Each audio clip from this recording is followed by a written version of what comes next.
Alors, cette fois-ci, ce qu'on va faire, c'est on va créer un tableau de score pour explorer un petit problème qu'on a avec les tableaux statiques. Disons que cette fois-ci, je réserve 10 emplacements pour mes scores. Et voilà, je encode les trois premiers scores. Le premier score est à 9. Et puis on pourrait avoir comme ça le deuxième score, voilà, par exemple à 7. Le troisième score à 3. Voilà, puis on va afficher ces scores avec notre boucle for each.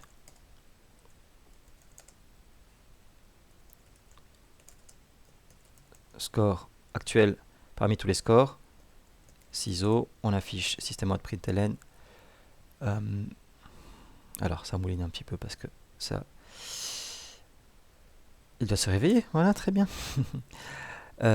Score avec un espace, par exemple, sur une même ligne. Et puis après la boucle, un retour de ligne. CTRL S, CTRL F11. On voit qu'au niveau du résultat, on obtient nos trois premiers scores, 9, 7, 3, et puis une série de 0, puisque par défaut, il va initialiser les entiers, les 10 emplacements à 0, et ensuite on est en train de remplacer un par un les emplacements par des valeurs intéressantes, des valeurs pertinentes. Donc tous ces zéros ici ne sont pas pertinents, c'est juste des valeurs par défaut, ce ne sont pas des scores réels. Mais qu'est-ce qui se passe alors si je viens mettre, voilà, pour le deuxième score, il avait obtenu 0. Effectivement, c'est une valeur qui est pertinente. Et là, on voit 9, 0, 3, mes trois premiers scores. Et qu'est-ce qui se passe si le deuxième score était de 0 et le troisième score était également de 0? Je relance. Là, je me retrouve avec 9, 0, 0 et une série de 0. Mais comment je fais la différence entre ces 0-là qui sont juste des valeurs par défaut qui ne sont pas pertinents et ces 0-là qui sont vraiment les scores obtenus lors du deuxième ou du troisième match, par exemple? Donc là, il faut faire gaffe. Comment je fais la différence? Eh bien, il va falloir tenir un compte des scores qui sont valables. Ici, au départ, j'ai aucun score qui est valable, aucun score qui a encore été encodé. Donc, à ce stade, les 10 emplacements ici contiennent 0 par défaut, mais aucun ne sont valides. À chaque fois que je vais encoder un score, eh bien, je vais incrémenter mon compteur pour dire, voilà, j'ai un score de plus, j'ai un score de plus, et j'ai un score de plus. Et au total, ici, j'aurai donc NB score qui sera à 3. C'est logique. Bon, mais ça veut dire une chose, ça veut dire que cette boucle-ci, elle va parcourir de façon aveugle. Je relance ça, ça ne changera rien. Elle parcourt tous les scores de façon aveugle. Là, la boucle for i est plus pertinente parce qu'on va pouvoir limiter. Partant de 0, et ce tant que i est plus petit que... Cette fois-ci, je ne vais pas utiliser score.length i++, et ici scores crochet i. Ceci ne changera rien si je relance. J'ai le même résultat. Juste corriger une petite erreur ici. I plus petit que... I égale à 0, pardon. Initialisé à 0. Si je lance ça, j'ai le même résultat qu'avant. Hein, il affiche tout. Ici, l'idée, c'est que je n'utilise pas .length. Je ne vais pas parcourir tous les 10 emplacements. Je vais aller jusqu'à nbScore, qui est mon nombre effectif de scores, le nombre réel de scores que j'ai encodé. Et alors là, à ce moment-là, je n'affiche que les 3 scores valides et non pas les 7 autres emplacements qui sont totalement inutiles. Voilà, donc dans le cas des tableaux qui sont dimensionnés, il faut tenir un compteur des valeurs effectives plutôt que de parcourir .length de façon aveugle tout l'ensemble du tableau. Donc on fait bien la différence entre la capacité maximale et la taille effective. Taille maximale, taille effective, taille réelle, si vous voulez. Voilà. Ceci étant, qu'est-ce qui se passerait donc, par exemple, si j'accède au score qui est en l'emplacement 15? Hein? Ben oui, l'emplacement 15. System.println, je veux afficher le 16e score à l'emplacement 15, disons. Je lance ça. Erreur. J'obtiens array index out of bounds exception. La case 15 n'existe pas, l'indice 15 n'existe pas, il est en dehors des limites bounds du tableau. Voilà une exception qui est provoquée lorsqu'on essaie d'accéder à un emplacement inexistant. Pareil, si je vais en négatif, moins 4, ben, me renverra exactement le même genre d'exception. Si tout va bien, non, tiens, j'ai pas d'erreur. Voilà, voilà. Moins 4 est en dehors des indices valables du tableau. Donc ça, c'est empêché et ça fait planter mon programme évidemment. Si j'avais cette instruction qui venait ici par exemple, eh bien à cet endroit-ci, on verrait que voilà, rien n'est affiché parce qu'à ce moment, ça plante et le reste ne suit pas. Hop, je le relance parce que voilà, je vois qu'il me le montre tout en haut ici. Ok. Donc, il faut faire attention, hein, tout simplement, à ne pas accéder à des emplacements illégaux, hein, illégitimes, en dehors des limites du tableau. Ici, je peux aller de 0 à 9, je ne peux pas faire 10. Ah oui, on ne l'a pas testé celui-là. L'emplacement 10 n'existe pas. C'est de 0 à 9. Je relance. Voilà, même chose, l'emplacement 10 est incorrect. Par contre, l'emplacement 9, lui, est correct. Contient la valeur par défaut 0, qui a servi à initialiser mes entiers. Donc, je vais remettre simplement une valeur incorrecte comme ceci. Je mets ça en commentaire.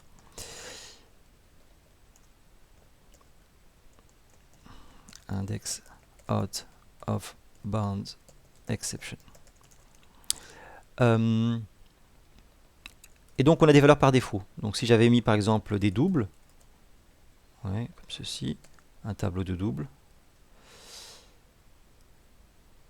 double. Pardon, j'ai pas besoin de ça. À ce moment-là, quand j'affiche, ben, j'obtiens 9,000, voilà, des doubles. Comme valeur par défaut, si je vous affiche par exemple un des emplacements, l'emplacement 5 du tableau score,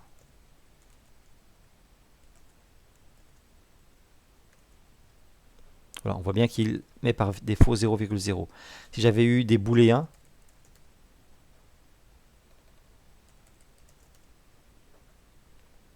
voilà, et donc disons que ici je mets ça en commentaire parce que je ne devrais mettre des trous et des false là-dedans, eh bien on obtient false par défaut.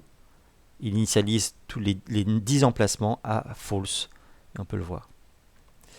Donc c'est pour les types primitifs. Int. Et alors, qu'est-ce qui se passerait si on avait char, hein, voilà, un tableau de caractères, et que j'affiche un des éléments qu'il a initialisé par défaut? Eh bien, vous le voyez peut-être pas, mais c'est un caractère d'espace comme ça, un caractère vide, hein, qui est mis par défaut. Voilà, je remets ici mes entiers.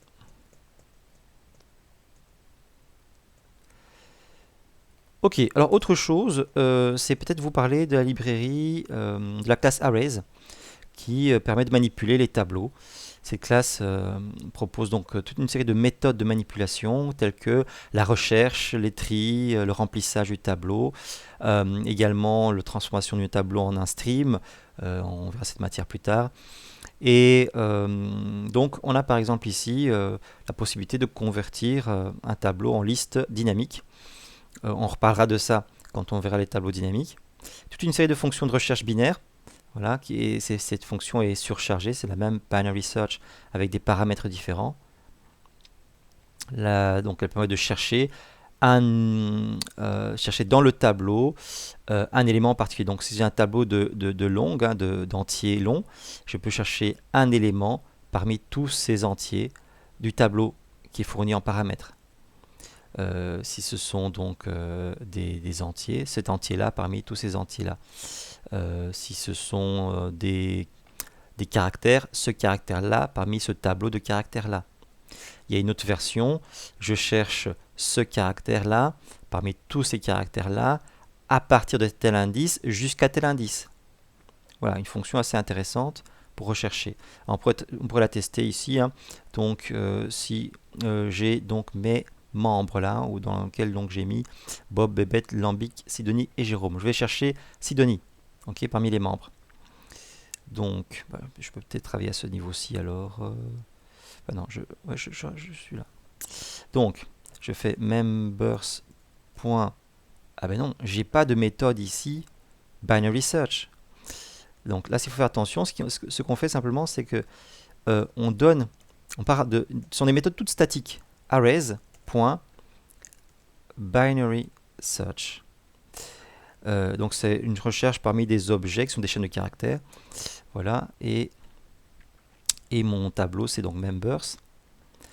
Et je cherche la chaîne Sidonie. Voilà.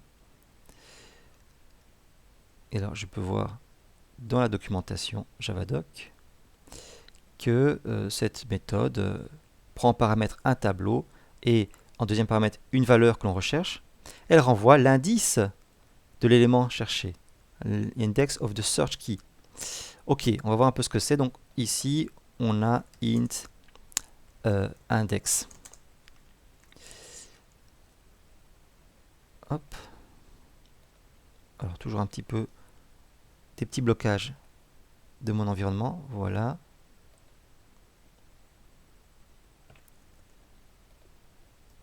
Ok. Et system out println index. Ça nous donne. Je lance ça. Sidonie en emplacement 3. Donc qu'est-ce que je peux faire du coup? J'ai son emplacement. Je peux très bien faire members crochet index.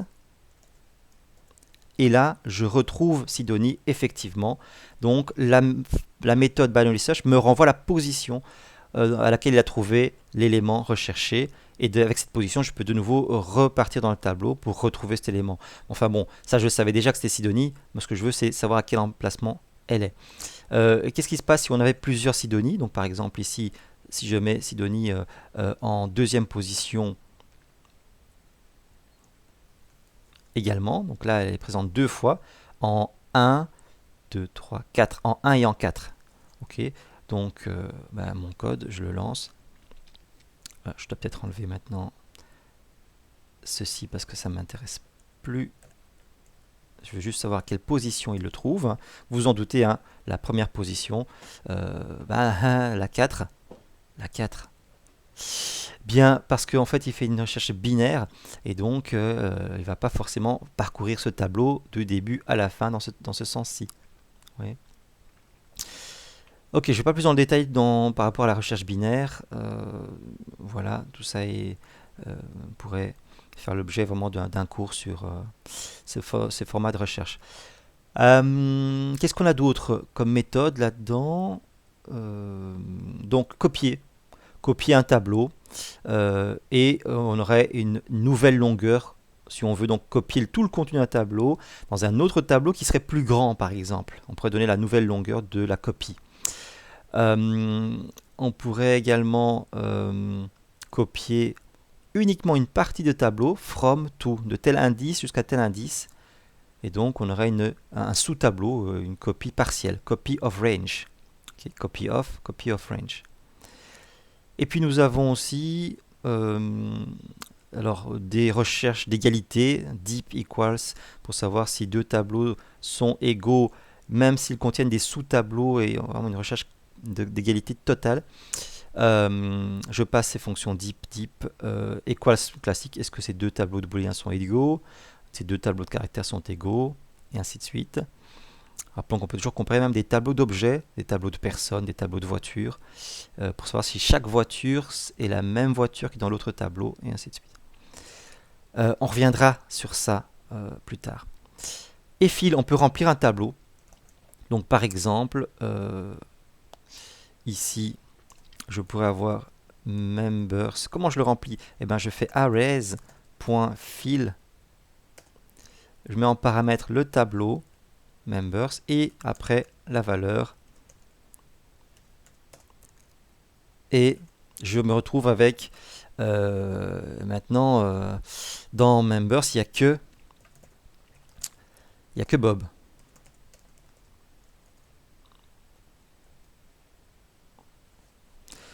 J'ai essayé de faire un println de mon tableau, ça me donne ceci. Il ne peut pas